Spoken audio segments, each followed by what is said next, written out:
नमस्कार। दिन भर की तमाम बड़ी और अहम खबरों के साथ मैं हूं टीना झा। शुरुआत करते हैं हेडलाइंस से। राष्ट्र की रक्षा के लिए कोई भी कदम उठाने से नहीं चूकेगी सरकार। एनसीसी की रैली में प्रधानमंत्री नरेंद्र मोदी का संबोधन। कहा, राष्ट्रीय सुरक्षा को प्राथमिकता बनाए रखने के लिए 4 साल में उठाए अनेक महत्वपूर्ण कदम। केरल में राहत बचाव कार्यों और स्वच्छ भारत जैसी दूसरी योजनाओं में की एनसीसी कैडेट्स के योगदान की तारीफ।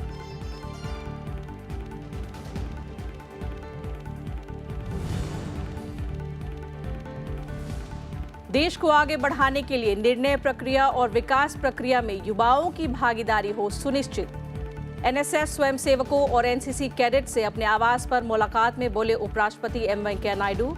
26 जनवरी की परेड में हिस्सा ले चुके लोक कलाकारों से मुलाकात में देश को बताया विविध संस्कृतियों का सुगंधित गुलदस्ता।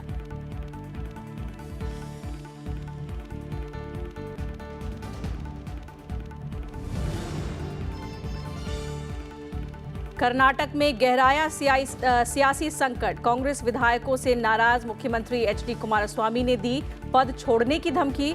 कहा, सिद्धारमैया समर्थक विधायकों को नियंत्रण में रखे कांग्रेस। बीजेपी ने कहा, लोगों का ध्यान भटकाने के लिए कांग्रेस ने बीजेपी पर लगाया था सरकार को अस्थिर करने का आरोप।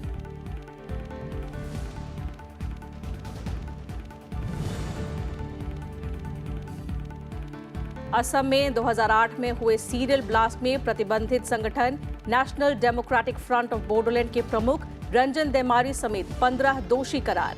गुवाहाटी की सीबीआई की विशेष अदालत बुधवार को सुनाएगी सजा। 30 अक्टूबर 2008 को प्रदेश में कई जगहों पर सिलसिलेवार बम धमाकों में 88 से ज्यादा लोगों की हुई थी मौत।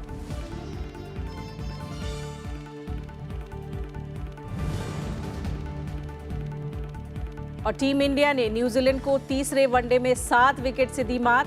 5 वनडे मैचों की सीरीज में 3-0 से हासिल की अजेय बढ़त। न्यूजीलैंड में 10 साल बाद द्विपक्षीय सीरीज की अपने नाम।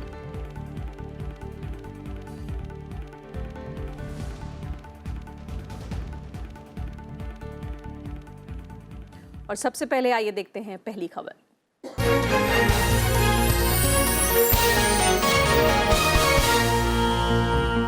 कर्नाटक में सियासी संकट खत्म होता नहीं दिख रहा है।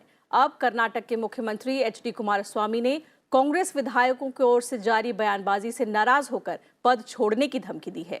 उन्होंने कांग्रेस नेतृत्व से मांग की है कि कांग्रेस विधायकों को नियंत्रण में रखे। इसके बाद कांग्रेस बचाव की मुद्रा में आ गई है और विधायकों को सार्वजनिक बयानबाजी से बचने की सलाह दी है।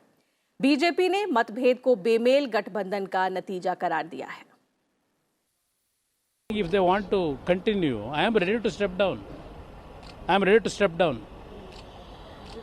Congress leaders must think about all these things. Karnataka के मुख्यमंत्री एचडी कुमारस्वामी की ये नाराजगी और पद छोड़ने की धमकी कांग्रेस विधायकों की ओर से जारी बयानबाजी के बाद आई है। एचडी कुमारस्वामी ने कहा कि कांग्रेस विधायक अपनी सीमा लांघ रहे हैं, इसलिए कांग्रेस आलाकमान उन पर लगाम लगाए। Congress leaders, they must control their MLAs. Frequently, if they in the open meetings, if they react like this, that is left to them only. राज्य के उप मुख्यमंत्री और कांग्रेस के वरिष्ठ नेता जी परमेश्वर भी विधायकों की राय में सुर मिलाते दिखे। उन्होंने कहा कि सिद्धारमैया सर्वश्रेष्ठ मुख्यमंत्री रहे हैं और वो कांग्रेस विधायक दल के नेता हैं। Naturally, because he is our CLP leader. But as far as Siddaramaiah is concerned, yes, he is our leader. He is a CLP leader in our party. He has done well for the last 5 years. Nobody can dispute. इस बीच कुमारस्वामी के बयान के बाद सिद्धारमैया बचाव की मुद्रा में आ गए। उन्होंने कहा कि कांग्रेस जेडीएस के साथ है और वो एचडी कुमारस्वामी से बात करेंगे। कांग्रेस के वरिष्ठ नेता मल्लिकार्जुन खड़गे ने भी विधायकों से सार्वजनिक बयानबाजी से बचने की सलाह दी।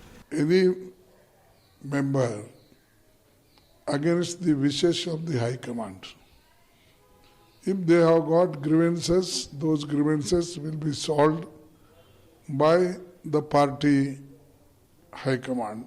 उधर बीजेपी का कहना है कि ये मतभेद अवसरवादी गठबंधन का नतीजा है और लोगों का ध्यान भटकाने के लिए वो बीजेपी पर सरकार को अस्थिर करने के आरोप लगाते हैं। Unnecessarily to divert the attention, BJP is being targeted. If Kumaraswamy means what he has said it, he should quit immediately instead of bowing before the Congress MLA's demands and their uncharitable remarks against him. रविवार को एक कार्यक्रम में सिद्धरामैया की मौजूदगी में राज्य में मंत्री सी पुत्तुरंगा शेट्टी और विधायक एसटी सोमशेखर ने सिद्धरामैया को अभी भी मुख्यमंत्री बताने और गठबंधन की सरकार के कामकाज को लेकर सवाल उठाया था। सिद्धरामैया इनकी बातों का समर्थन करते दिखे। कांग्रेस में सत्तारूढ़ जेडीएस कांग्रेस गठबंधन के बीच पिछले कई दिनों से सत्ता को लेकर टकराव जारी है।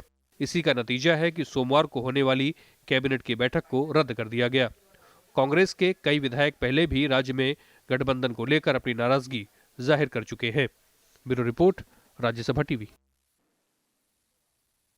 और इस खबर पर अधिक जानकारी के लिए हमारे संवाददाता विशाल दहिया हमारे साथ न्यूज रूम से जुड़ रहे हैं।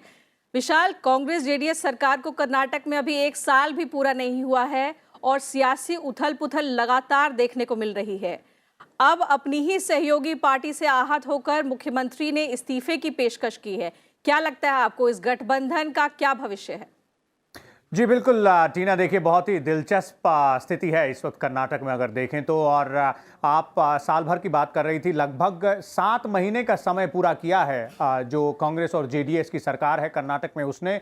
और इस 7 महीने के दौरान कई ऐसे मौके आए हैं जब ऐसा लगा कि क्या ये गठबंधन की सरकार अपना कार्यकाल पूरा कर पाएगी या नहीं कर पाएगी। और जिस तरह की स्टेटमेंट, जिस तरह का बयान मुख्यमंत्री एचडी कुमारस्वामी की तरफ से इस बार आया है वो पहली बार नहीं है। इसी तरह का बयान एक बार और आ चुका है। सीधे तौर पर यह दर्शाता है कि जो दोनों कोएलिशन पार्टनर हैं, यानी कि गठबंधन के जो दोनों सहयोगी दल हैं जेडीएस और कांग्रेस, उनके बीच सब कुछ एक जैसा या सब कुछ ठीक ठाक बहुत बढ़िया नहीं है। हालांकि जो दोनों पार्टियों के नेता हैं, अब जो आला कमान है, उनकी तरफ से अब जो बयान आ रहे हैं दोपहर बाद से, वो इस बात की तरफ इशारा करते हैं कि ये जो क्राइसिस है, यानी कि जो पॉलिटिकल क्राइसिस जिसे कहा जा रहा है, उसको किसी तरीके से हल कर लिया गया है। और जो कांग्रेस के जो संगठन महासचिव हैं केसी वेणुगोपाल, जिनके पास कर्नाटक का प्रभार भी है, उनकी तरफ से एक बयान आया था दोपहर को, जिसमें जो विधायक हैं जिन्होंने ये बयान दिया था, केटी सोमशेखर, उनको एक नोटिस इशू किया गया है। और जो कर्नाटक में जो राज्य इकाई है कांग्रेस की, उसको कहा गया है कि उनसे जवाब तलब किया जाए और अगर वो जवाब संतोषजनक नहीं हुआ तो उन विधायक के खिलाफ कड़ी कार्रवाई की जाएगी। तो सीधे तौर पर कांग्रेस के जो वरिष्ठ नेता हैं, अब शायद एचडी कुमारस्वामी और जेडीएस की जो आला कमान है, उनको ये एक सिग्नल देना चाहते हैं कि ये वो समय नहीं है जब दोनों ही गठबंधन के जो घटक दल हैं उनके बीच किसी तरह के कोई विरोधाभास पब्लिक के सामने आना चाहिए या मीडिया में आना चाहिए। इस तरह की कोशिशें पुरजोर हैं, लेकिन जिस तरह का जो गणित है, जिस तरह का विधानसभा में जो जिसे कहा जाए आंकड़ों का जो गणित है, वो बड़ा दिलचस्प है इस बार टीना। 104 विधायक बीजेपी के हैं, सबसे बड़ी पार्टी है लेकिन विपक्ष में है, और 37 विधायक जेडीएस के हैं, सबसे छोटी पार्टी है लेकिन उनके नेता एचडी कुमारस्वामी प्रदेश के मुख्यमंत्री हैं। तो ऐसी स्थिति में इस तरह की बयानबाजी और इस तरह की उठापटक अगर प्रदेश की राजनीति में है तो उस पर हर किसी की नजर जाती है। और दोनों ही जो घटक दल हैं, अब शायद उनकी तरफ से कोशिश ये रहेगी, उनके आलाकमान की तरफ से, कि इस तरह के बयान दोबारा ना हो, ताकि जो गठबंधन की सरकार है इसको किसी तरह का कोई राजनीतिक नुकसान ना हो पाए। जी विशाल, बहुत बहुत शुक्रिया हमारे तक वो तमाम जानकारी पहुंचाने के लिए। तो ये थी हमारी आज की पहली खबर। एक छोटे से ब्रेक के लिए रुक रहे हैं, जल्द लौटेंगे।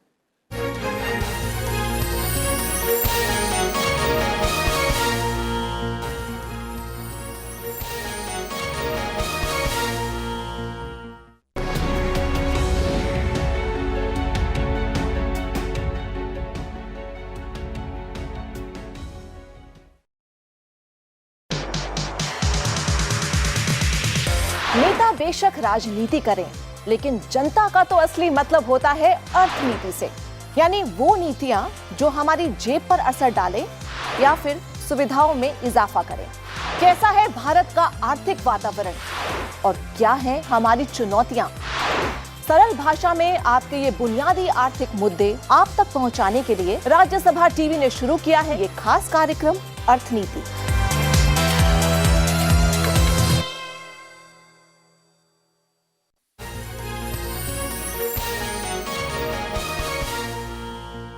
ब्रेक के बाद आपका स्वागत है। प्रधानमंत्री नरेंद्र मोदी ने गणतंत्र दिवस परेड में शामिल हुए एनसीसी कैडेट्स को संबोधित किया। दिल्ली के करियप्पा परेड ग्राउंड में आयोजित एनसीसी की रैली में उन्होंने साफ कहा कि भारत किसी देश को छेड़ता नहीं है, लेकिन छेड़े जाने पर छोड़ता भी नहीं है। प्रधानमंत्री ने यह भी कहा कि बीते 4.5 सालों में देश की रक्षा और सुरक्षा को सर्वोपरि मानते हुए अनेक महत्वपूर्ण फैसले लिए गए। सेना में हथियारों की कमी को दूर किया गया है और आने वाले वक्त में और भी ऐसे कई फैसले किए जाएंगे।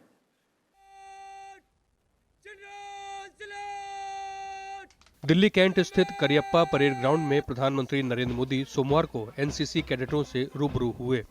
उन्होंने केरल आपदा से लेकर देश की सैन्य शक्ति को मजबूत करने वाले इस 13 लाख की संख्या वाले एनसीसी बल की तारीफ की। प्रधानमंत्री ने कहा कि महिलाएं अब फाइटर पायलट से लेकर अन्य भूमिकाओं में ज्यादा शामिल हो रही हैं। उन्होंने कड़े लहजे में कहा कि उकसाने पर देश की सेना किसी भी देश को भरपूर जवाब देने की क्षमता रखती है। हमारी सेना ने ये स्पष्ट संदेश दिया है कि हम छेड़ते नहीं हैं, लेकिन किसी ने अगर छेड़ा तो हम उसे छोड़ते भी नहीं है।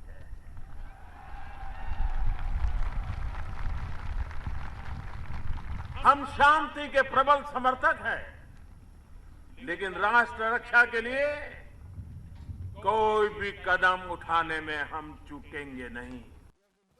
प्रधानमंत्री ने कहा कि भारत आज दुनिया के उन चुनिंदा देशों में शामिल हुआ है जिसके पास जल, थल और नभ से परमाणु हमले और आत्मरक्षा करने की क्षमता है। अब दशकों से लटके पड़े लड़ाकू विमानों और आधुनिक तोपों से जुड़े समझौतों को जमीन पर उतारा गया है। प्रधानमंत्री ने कहा कि सेना के आधुनिकीकरण को लेकर सरकार कई और बड़े फैसले करेगी। देश आप युवा साथियों को आश्वस्त करता हूं कि आने वाले समय में हर वो बड़ा और कड़ा फैसला लिया जाएगा जो राष्ट्र की सुरक्षा के लिए जरूरी है।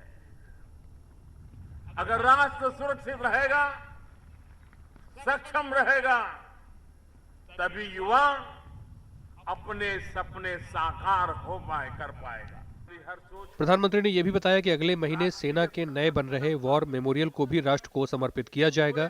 ये वॉर मेमोरियल पिछले काफी सालों से बन रहा है, जिसे प्रधानमंत्री खुद देश के शहीद हुए जवानों की याद में कुछ दिनों बाद राष्ट्र को समर्पित करने वाले हैं। पंचानन मिश्रा, राज्यसभा टीवी। उपराष्ट्रपति एम वेंकैया नायडू ने आज देश के विभिन्न हिस्सों से 200 से अधिक राष्ट्रीय सेवा योजना के स्वयं सेवकों से उनके आवास पर मुलाकात की। उपराष्ट्रपति ने छात्रों को एनएसएस में शामिल होने के लिए बधाई दी और इतनी कम उम्र में सामुदायिक सेवा के लिए उनके काम की सराहना की। उपराष्ट्रपति ने कहा कि एनएसएस और एनसीसी छात्रों के लिए अनिवार्य होना चाहिए। उन्होंने कहा कि निर्णय प्रक्रिया और विकास प्रक्रिया में युवाओं की भागीदारी सुनिश्चित करना देश को आगे बढ़ाने के लिए जरूरी है। उपराष्ट्रपति ने खुशी जताई है कि एनएसएस के स्वयंसेवक स्वच्छ भारत जैसे कार्यक्रमों में सक्रिय रूप से हिस्सा ले रहे हैं और बाढ़ जैसी प्राकृतिक आपदाओं के समय में वो लोगों को राहत सामग्री उपलब्ध कराने में महत्वपूर्ण भूमिका भी निभाते हैं। I strongly feel that youth of India, who will shape the country's destiny in future, must take up social service activities in greater numbers. In fact, I am of the opinion NSS, NCC should be made mandatory for every student. I am very clear about it. I have been advocating the same. I hope the government at the center and the states, they will all understand this importance.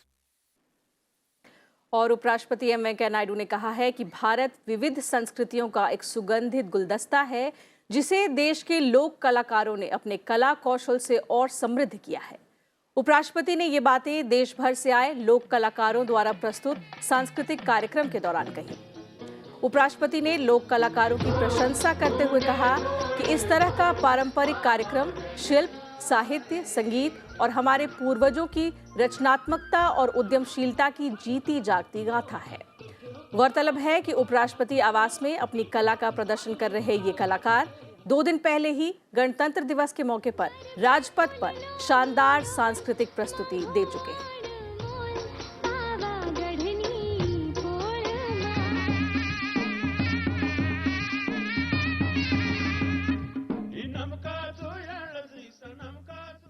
साहित्य, संगीत, काव्य, मूर्ति कलाएं हमारा लोक और जनजाति संस्कृति में निहित जीवन दर्शन हमारे पूर्वजों की रचनात्मकता और उद्यमशीलता की जीती जागती गाथा है। आप इस कला परंपरा को संरक्षित कर रहे हैं। देश आपके प्रति कृतज्ञता है। प्रधानमंत्री नरेंद्र मोदी कल सुबह 11 बजे परीक्षा पर चर्चा कार्यक्रम में देश भर के विद्यार्थियों, अभिभावकों और शिक्षकों के साथ परीक्षा से संबंधी चर्चा करेंगे। साथ ही विद्यार्थियों को परीक्षा के दौरान तनाव से मुक्त रहने का मंत्र भी देंगे। इस कार्यक्रम का आयोजन केंद्रीय मानव संसाधन विकास मंत्रालय के द्वारा किया जा रहा है, जिसका मुख्य उद्देश्य बच्चों को परीक्षा के तनाव से मुक्त रखना है। इस कार्यक्रम का प्रसारण दोहा, ओमान, दुबई, कतर, नाइजीरिया और रूस में भी किया जाएगा।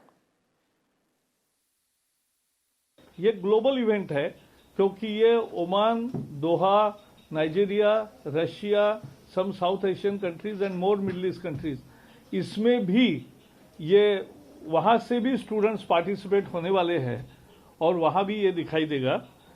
तो ये इसमें शायद दुनिया के पहले प्रधानमंत्री है कि जो स्टूडेंट्स के इम्तिहान के विषय को लेकर, जो बिल्कुल राजनीतिक विषय नहीं है, हर घर का विषय है और हर एक को जिंदगी में अनेक परीक्षाओं में उनको जाना पड़ता है, उस परीक्षाओं के जाते समय कैसे विश्वास से और तनाव मुक्त तरीके से जाओ, इसके गुर उन्होंने सिखाए। सुप्रीम कोर्ट में अयोध्या मामले की सुनवाई एक बार फिर टलने के बाद केंद्रीय कानून मंत्री रविशंकर प्रसाद ने कहा है कि जनता इस मामले पर जल्दी फैसला चाहती है। उन्होंने कहा कि एक नागरिक के तौर पर कहना चाहूंगा कि इस मामले का जल्द से जल्द समाधान होना चाहिए। एक बात मैं अवश्य कहूंगा, देश के कानून मंत्री के रूप में नहीं, लेकिन देश के नागरिक के रूप में, कि राम जन्मभूमि का मामला 70 साल से पेंडिंग है सूट में। इलाहाबाद का फैसला राम जन्मभूमि के पक्ष में हुआ मूल रूप से, अब यह अपील भी लगभग 10 साल से पेंडिंग है। तो यह अपील जो अब 70 साल पुरानी हो गई पूरा सूट, तो इसका निष्पादन जल्द से जल्द होना चाहिए। हिमाचल भाजपा का तीसरा पन्ना प्रमुख सम्मेलन को ऊना के इंदिरा मैदान में आयोजित किया गया है। इस अवसर पर बीजेपी अध्यक्ष अमित शाह ने कांग्रेस पर जमकर निशाना साधा। शाह ने पन्ना प्रमुख सम्मेलन को संबोधित करते हुए कहा कि 2019 में पूर्ण बहुमत के साथ फिर से मोदी सरकार बनने जा रही है। शाह ने कहा कि कांग्रेस के लिए OROP का मतलब ओनली राहुल, ओनली प्रियंका है, लेकिन मोदी सरकार ने 1 रैंक 1 पेंशन लागू कर पूर्व सैनिकों और उनके आश्रितों के भविष्य को सुरक्षित किया है। अमित शाह ने कहा कि कांग्रेस ने 55 साल तक शासन किया, लेकिन गरीबी बीजेपी सरकार को दूर करनी पड़ी। आज तक 70 साल तक गरीबी हटाने के नारे लेकर चली। आज भी कांग्रेस अध्यक्ष का भाषण सुनिए, गरीबी का जिक्र वो जरूर करेंगे। मैं उनको पूछना चाहता हूं, राहुल बाबा, आप हमें जवाब दीजिए। इस मंच से मैं पूछना चाहता हूं, 4 पीढ़ी तक शासन किया, 55 साल तक शासन किया, आज भी गरीबी हमें दूर करनी पड़ती है, तो आपकी 4 पीढ़ियों ने क्या किया, इसका हिसाब जरा देश की जनता। छत्तीसगढ़ में कांग्रेस को मिली जीत के बाद पहली बार कांग्रेस अध्यक्ष राहुल गांधी राजधानी रायपुर पहुंचे। राहुल गांधी ने रायपुर में किसान आभार सम्मेलन में हिस्सा लिया। इस कार्यक्रम के दौरान राहुल गांधी ने एक आम जनसभा को भी संबोधित किया। 2019 के चुनाव पर चर्चा के दौरान कांग्रेस अध्यक्ष ने जनता से कहा कि अब हम वो करने जा रहे हैं जो दुनिया में आज तक किसी भी सरकार ने नहीं किया होगा। उन्होंने कहा कि कांग्रेस पार्टी ने एक ऐतिहासिक निर्णय लिया है। 2019 चुनाव जीतने के बाद कांग्रेस पार्टी हर गरीब व्यक्ति को गारंटी के तौर पर न्यूनतम आमदनी देगी। ऐसी बात मैं करने जा रहा हूं, मनरेगा में 100 दिन का रोजगार गारंटी दिया, भोजन के अधिकार में भोजन गारंटी करके दिया, सूचना के अधिकार में गारंटी करके ब्यूरोक्रेसी के दरवाजे खोले। अब हम एक ऐसा कदम उठाने जा रहे हैं जो दुनिया की किसी भी सरकार ने नहीं उठाया हुआ, और यह काम सिर्फ कांग्रेस पार्टी कर सकती है। हमने निर्णय ले लिया है कि हिंदुस्तान के हर गरीब व्यक्ति को 2019 के बाद कांग्रेस पार्टी वाली सरकार गारंटी करके न्यूनतम आमदनी देने जा रही है। और लोकसभा चुनाव को लेकर गठबंधन का दौर जारी है। इस बीच मुंबई में शिवसेना के दिग्गज नेता संजय राउत ने पार्टी की आज बैठक के बाद कहा कि महाराष्ट्र में हम बड़े भाई थे, हैं और रहेंगे। संजय राउत ने कहा कि हमने राफेल और महाराष्ट्र में सूखे के मुद्दे पर चर्चा की। सूखे के बारे में बात करेंगे।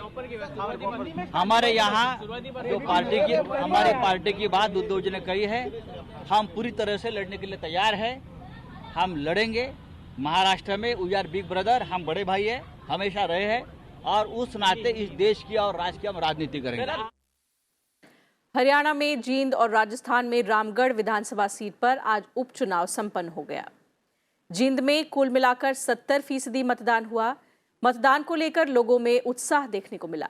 कुल 21 उम्मीदवार मैदान में हैं। प्रमुख उम्मीदवारों में बीजेपी के कृष्ण मिधा, कांग्रेस के रणदीप सिंह सुरजेवाला और इंडियन नेशनल लोकदल के उमेश सिंह रेधु शामिल हैं। सुचारू और शांतिपूर्ण मतदान के लिए करीब 3000 पुलिसकर्मियों की तैनाती की गई थी। वहीं राजस्थान में रामगढ़ विधानसभा सीट के लिए भी वोट डाले गए। रामगढ़ में करीब 78% वोटिंग हुई। यहां 2 महिलाओं समेत कुल 20 उम्मीदवार चुनाव मैदान में हैं। वोटों की गिनती 31 जनवरी को होगी। उच्चतम न्यायालय ने केंद्र सरकार से असम में बंदी शिविरों की संख्या के साथ साथ पिछले 10 सालों के दौरान हिरासत में लिए गए विदेशी नागरिकों की संख्या सहित विभिन्न जानकारी 3 सप्ताह के अंदर कोर्ट को देने को कहा है। प्रधान न्यायाधीश रंजन गोगोई और न्यायमूर्ति संजीव खन्ना की पीठ असम में बंदी शिविरों की स्थिति और इनमें लंबे समय से रह रहे विदेशी नागरिकों के मामले में दायर याचिका की सुनवाई कर रही है। मामले की अगली सुनवाई 19 फरवरी को होगी। और असम में सीबीआई की विशेष अदालत ने 2008 में असम में हुए सीरियल बम विस्फोटों के मामले में national democratic front of Bodoland के प्रमुख रंजन देमारी और 14 अन्य को सोमवार को दोषी ठहराया। इन विस्फोटों में 88 लोग मारे गए थे। आपको याद दिला दें कि साल 2008 में गुवाहाटी और पश्चिमी असम के आसपास के इलाकों में एक के बाद एक 18 बम धमाके हुए थे। इन धमाकों में 81 लोगों की मौत हुई थी, जबकि 470 लोग घायल हुए थे। विशेष सरकारी वकील टीडी गोस्वामी ने कहा कि राज्य ने आरोपियों के खिलाफ सजाए मौत की मांग की है। सभी दोषियों की सजा का ऐलान बुधवार को अदालत करेगी। असम पुलिस ने इस मामले को सीबीआई को सौंपने से पहले 2 चार्जशीट दाखिल की थी, जिसमें 22 लोगों को नामजद किया गया था। आरोपियों में से 7 आज भी फरार हैं, जबकि मुख्य अभियुक्त देमारी को 2010 में बांग्लादेश से गिरफ्तार किया गया था।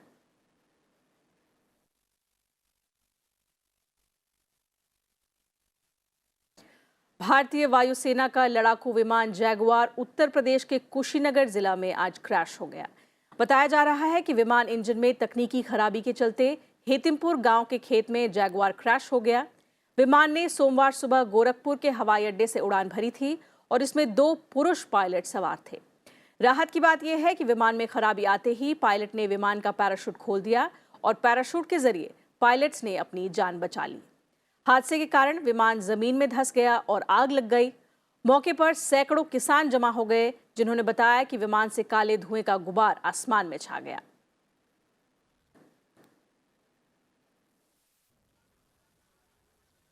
और अब बात क्रिकेट की।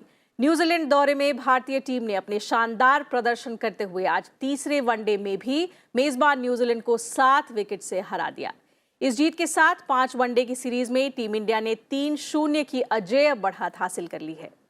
आज के मैच में भारतीय टीम ने न्यूजीलैंड टीम को 243 रनों पर ढेर कर दिया और फिर जीत के लिए जरूरी 244 रनों का लक्ष्य 43 ओवर में ही 3 विकेट खोकर हासिल कर लिया। भारत के लिए 3 विकेट लेने वाले तेज गेंदबाज मोहम्मद शमी को मैन ऑफ द मैच घोषित किया गया।